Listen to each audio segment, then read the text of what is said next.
Meu amigo, quero dizer a você, minha amiga, a postura de Jesus nos dias de hoje seria totalmente diferente daquelas que nós temos visto e ouvido por aí.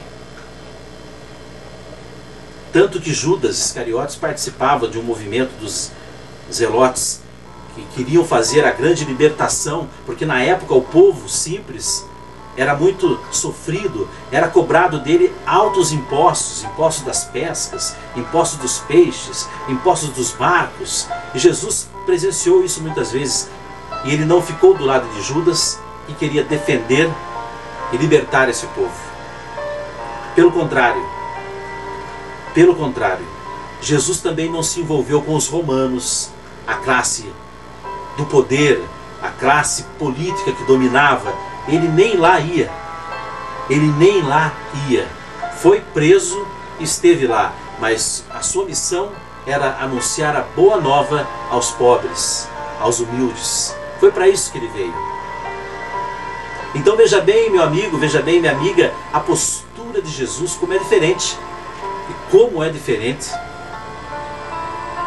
E ele deixou toda essa herança de beleza, ele deixou toda essa herança de riqueza para os seus discípulos, que fizeram a mesma coisa. A preocupação dos apóstolos era justamente anunciar o reino de Deus, o reino da eternidade, a vida eterna, a ressurreição dos mortos. Foi isso que eles pregaram. Jesus Cristo, o Senhor, o único Senhor. A manifestação do Espírito Santo veio confirmar tudo isso. Então veja bem, meu amigo, veja bem, minha amiga, como que é diferente. Hoje em dia, pelo contrário, o que nós vemos por aí é triste, mas nós precisamos falar. Não somente anunciar, mas denunciar aquilo que acontece. Em primeiro, os pregadores de hoje, e nós dizemos os pregadores de hoje por quê? Porque os que pregam o Evangelho são aqueles que estão representando Jesus, estão falando da palavra dele, estão cumprindo o mandamento dele, ir por todo mundo e pregar o Evangelho a toda criatura. Quem crer e for batizado será salvo, quem não crer será condenado. Esses milagres acompanharão aqueles que creem, falarão novas línguas, expulsarão demônios, imporão as mãos aos doentes, eles serão curados. Tudo isso, irmãos, que Jesus deu uma ordem para que se realizasse. Por quê? Porque em primeiro lugar ele nos deixou o exemplo de o que é ser um pregador. E o exemplo dele passa longe muitas vezes daquilo que nós vemos nos dias de hoje. Hoje em dia, os pregadores precisam andar de carro importado. Jesus andava numa simplicidade, a pé, e raramente numa barca. Uma barca simplesinha que às vezes quase o vento derrubava. Os apóstolos ficaram até com medo de estar dentro daquela barca, simples, de tão simples que era. Ele não teria poder de falar: pai, eu quero um barco grande, pai. Pai, manda um barco grande. Um barco grande para mim, pai, para que eu possa verdadeiramente anunciar a tua palavra. Jesus não pediu um barco grande para o pai. Pelo contrário, ele evangelizou navegando no barco simples. E não somente isso, meu amigo ouvinte. Você veja bem, ele nunca pregou a doutrina da prosperidade. Veja bem, ele nunca falou a respeito de dinheiro. Pelo contrário, Jesus era visto como alguém que não tinha nada a ver com Deus, porque a sua vida era simples, a sua vida era humilde. E os simples, os humildes, eram considerados pelos judeus pessoas que não eram muito abençoadas, porque os judeus consideravam abençoados por Deus aqueles que eram ricos. E Jesus optou por uma vida simples, uma vida pobre. Então veja bem, meu amigo, veja bem, minha amiga, ele não pregou uma doutrina de prosperidade, ele não falou de dinheiro, ele não fez jogos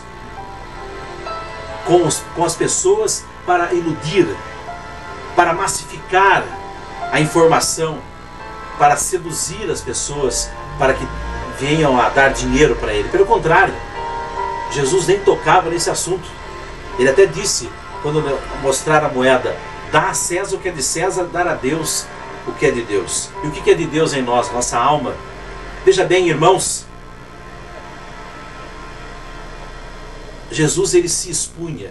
O Filho de Deus, que se fez homem, se expunha. Ele não ficava escondido numa doma de vidro.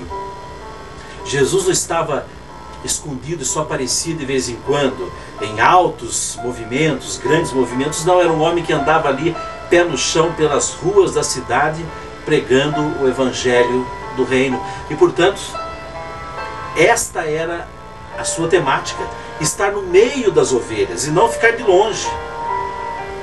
Não ficar só de longe, mas participar ali do dia a dia das ovelhas. Até inclusive na sua parábola ele conta que se no seu aprisco uma fugir, ele deixa as 99 e vai atrás da que se perdeu. Ele deixa as 99 e vai atrás da que se perdeu.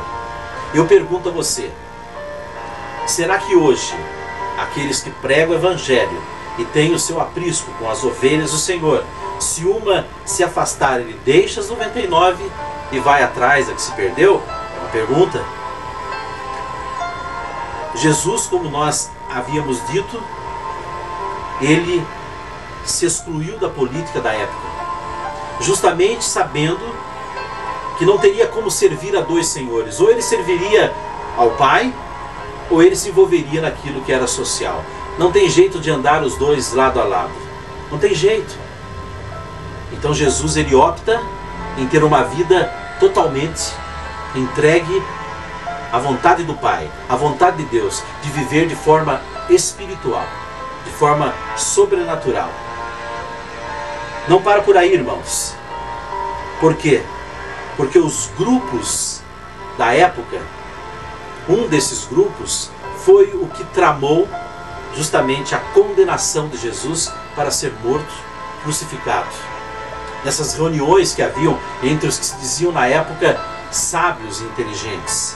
E portanto, ao invés destes serem instrumentos para a glória de Deus, eles acabaram crucificando aquele que era o seu próprio filho, achando que estavam servindo a Deus. De forma, serviu a Deus, mas não como eles imaginavam e achavam.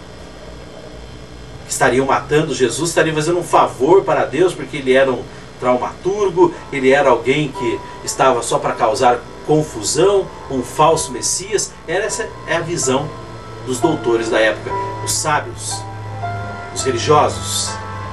E portanto, irmãos, diante de toda essa realidade, já dá para você ir formando no seu pensamento uma ideia do que realmente é você ser de Jesus. O que realmente é importante para que nós possamos ser aprovados por Deus como pregadores da palavra do Senhor. Lembramos da passagem que nos fala aqui no Evangelho de Mateus, capítulo 21. Muitos me dirão naquele dia, mas Senhor, nós pregamos o seu nome. Em seu nome fizemos muitos milagres. Jesus vai dizer para eles, não vos conheço. Por quê? Porque não fez Jesus não fez acepção de pessoas. De forma alguma. Pelo contrário, Jesus acolheu a todos. Só que eles, por eles mesmos, se condenaram quando acabaram servindo a Deus do jeito que eles queriam e não do jeito que Deus gostaria que fosse feito. E foi justamente isso que aconteceu.